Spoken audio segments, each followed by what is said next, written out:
मोदकं सदा मुक्तिसाधकं जलाधरावतंसकं विलासिलोकरक्षकम् अनायकैकनायकं विनाशकेव दैत्यकं नताशुभाशुनाशकं नमामि तं विनायकं न तेतरातिभीकरं नमोदिताकभास्वर नमस्तु राजनेश्वर नदाधिकापदुत्तरं सुरेश्वर निधीश्वरं गणेश्वरं महेश्वरं तमाश्रये परात्परं निरन्तर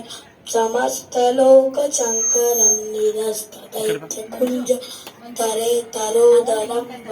वरे भक्तमक्ष कृपाकरं क्षमाकरं यशस्करं मनस्करं नमस्कृतं मनस्करोमि भास्वरम् अकिञ्चनातिमादरं चिरन्तन पुरारिपूर्वनन्द सुरारिगर्वचर्वनं प्रपञ्चनाशबीजं धनञ्जयादिभूषण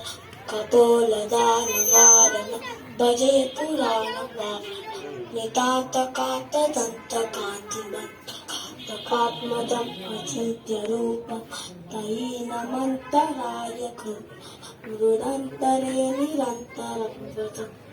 योगिनां तवेकदन्तमे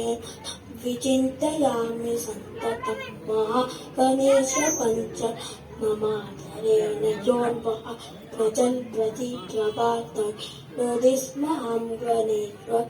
अरोगतामदोषं वसुशान्तिं सुपुत्रता समाहितायुरष्टं किमपि पैति सोचिरात्।